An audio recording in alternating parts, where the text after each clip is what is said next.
Mamamayang magandang umaga, magandang hapon at magandang gabi po sa inyong lahat. Andito po tayo ngayong gabi na ito dahil meron po akong bisita at meron po siyang ipapakitang recipe sa inyo. Mama Yeps, ano po ang iyong ipapakitang recipe ngayon? Magluluto po tayo ngayon ng halang-halang. Meron po kasing nag-request kay Ate Mayang na magluto daw po kami ng putahing ito. Kaya ito na po yung ni-request mo, pinagbigyan ka na po namin. So, Kasi nakahanap po tayo ng Oo. siling labuyo. yun po kasi yung isa sa mga sangkap na kakailanganin sa halang-halang para magiging spicy po yung ating putahe. So, ngayon, ito na po yung ating mga sangkap.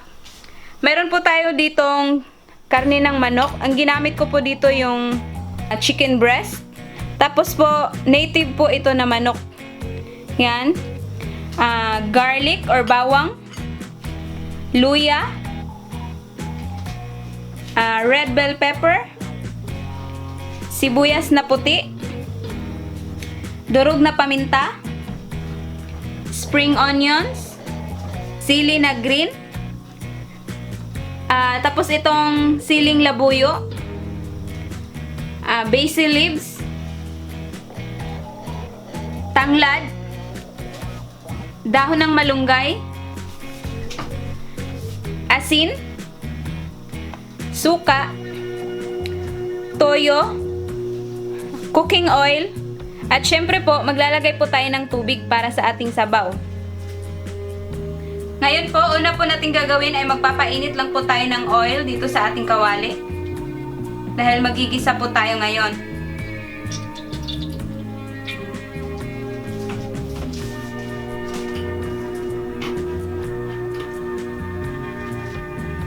Ngayon, pwede na po nating igisa itong ating bawang.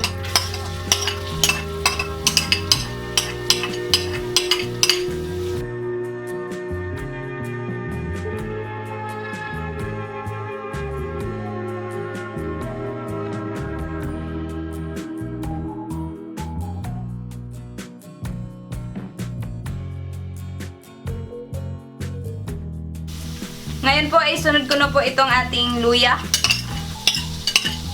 Sinadya ko po talagang hihiwain yan ang ating luya ng maliliit.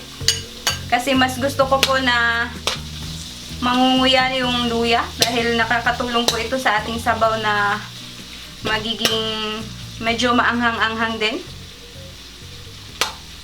At mabango. Yan. Lulutuin lang din natin yan ng konti.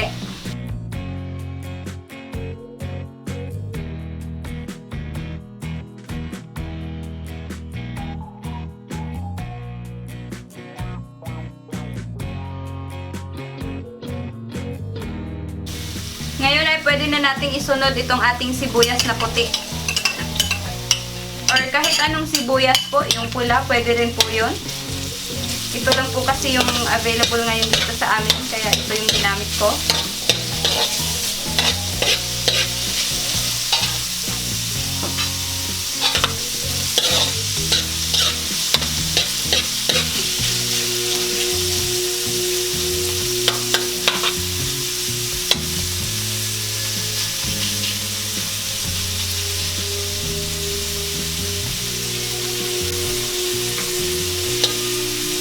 Ngayon po ay isusunod ko na itong ating manok.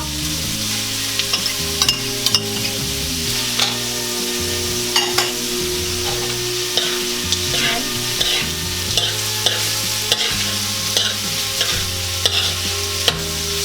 Pwede naman po kayong gumamit ng kahit anong parte ng manok. Ito kasi yung ginamit ko, yung chicken breast. Kasi mas gusto ko po na yung medyo malaman po yung ating karne na ginamit.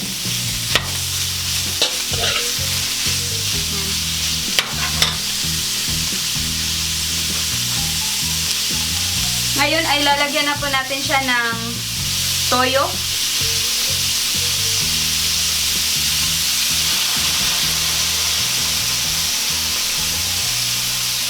Kaya na po yung mag-a-adjust ng toyo. Depende po yan sa dami ng karne na ginamit nyo.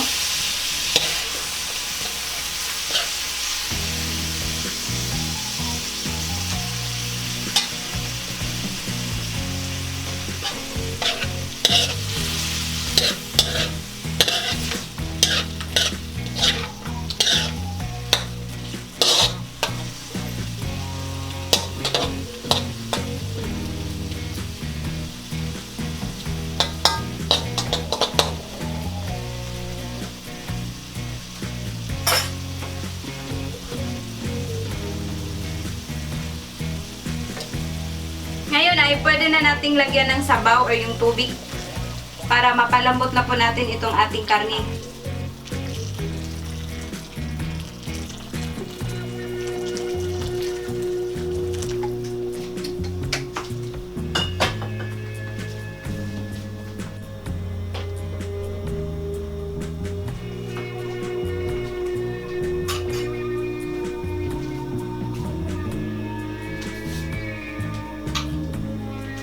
Bago pala natin takpan para palambutin itong ating karne, ilagay ko na po itong ating durog na paminta.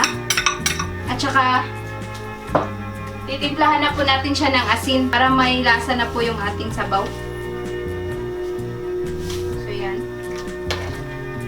Para habang lumalambot siya, ay may lasa na po yung ating sabaw.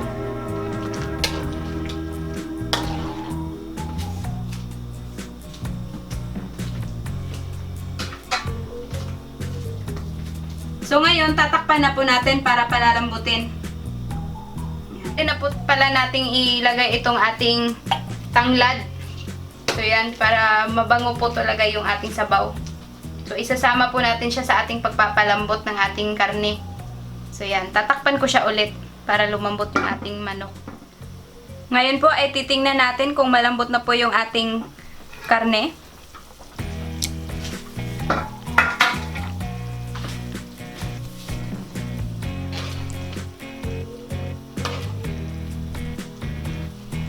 Ayan, malambot na po. So, pwede na po nating ilagay yung ating suka.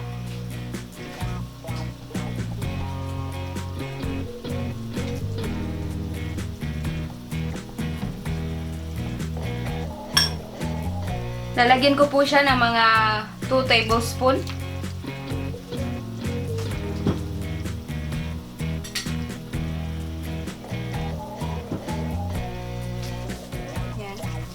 Tapos huwag po muna nating haluin. Papakuluin po natin siya ng konti bago natin haluin dahil mahihilaw po yung ating suka at aasim po siya lalo. So tatakpan ko po muna siya.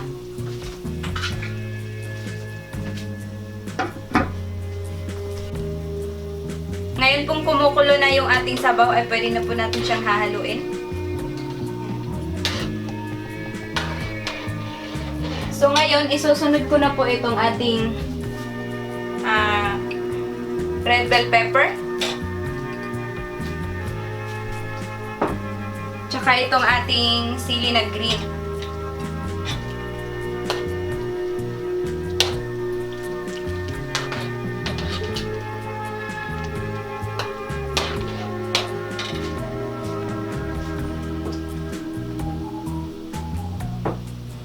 Tapos isunod ko na din po itong ating siling labuyo.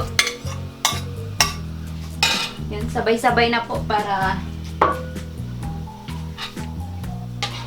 maluto. Tsaka itong ating spring onions.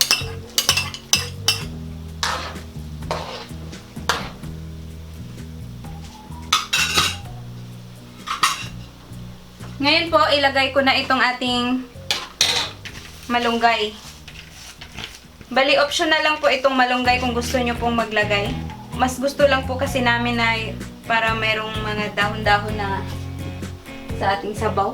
At saka mas lalong healthy po yung ating sabaw. At saka itong ating basil leaves, sabay ko na din po. Yan. Tapos ngayon papatayin na po yung ating stove para hindi ma-overcook yung ating gulay. Yan. So yan, ready na po itong ating halang-halang. Pwede na po itong kainin. Yan, kukuha lang po ako para ma-serve.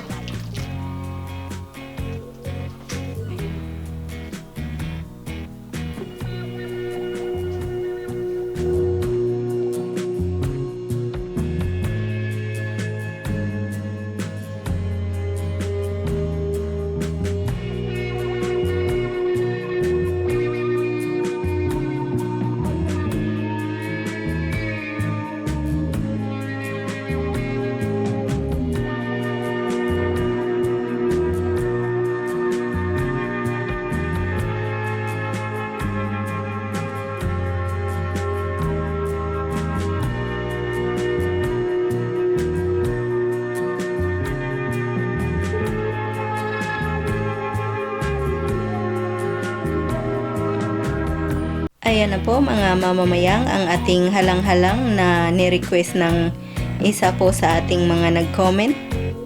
Ngayon po ay gusto ko lang pong i-shout out si Studio The Great.